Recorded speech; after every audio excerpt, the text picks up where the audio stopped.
Hello everyone, good afternoon. It's time here is, what is the time, William? Almost 4 p.m. 3:33 p.m. and I just wanna share, the other day nagpunta kami sa clinic dito sa malapit sa amin sa Mesa, and then pina-check namin yung ulo niya kasi nga meron siyang misshapen na head, and it's like 57% percentile ng kanyang head shape.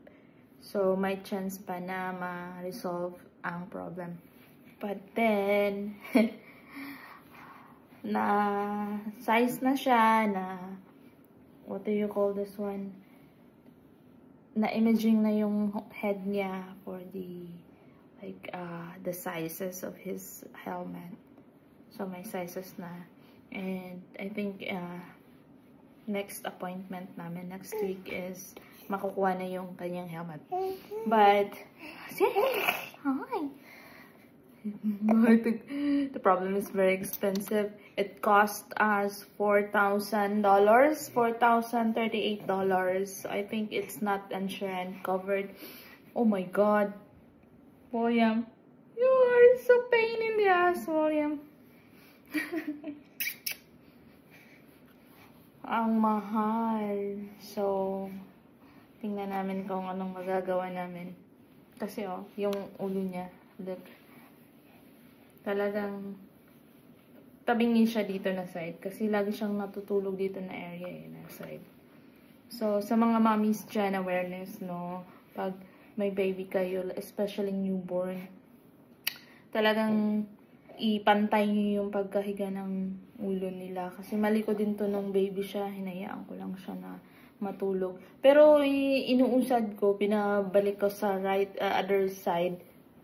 Binabalik talaga niya sa left side, sa right side niya, kahit pinupunta ko sa left side. And another cause also is lagi kaming naka-car seat.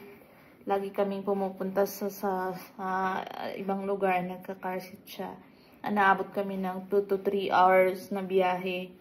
So, and then also another siguro reason, yung magdede siya. Lagi siyang nakakalong sa akin nung newborn siya. Mga first 1 month niya is ayaw talaga niyang magpababa. Gusto niyang nakakarga lang. Iyak siya ng iyak.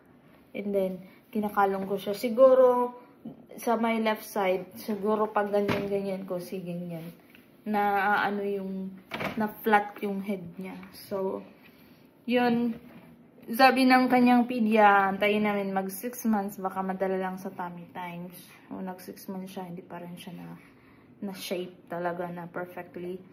Kaya, nirefer na kami sa kanyang, sa neurology, and then nirefer kami ng neurology sa, what do you call this one? Sa carnial, what do you call it? Helmet nga. Pahingawaan na siya ng helmet.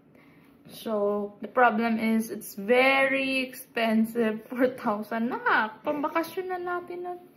Makabakasyon na tayo niyan na. But, your pain in the ass and your ass smells stinky. Poop, monster. Sige. Grabe na ang likot niya. And then, nagte-therapy pa ako. Hindi mawala-wala yung sakit ng kamay ko dahil sa kalikutan niya. Super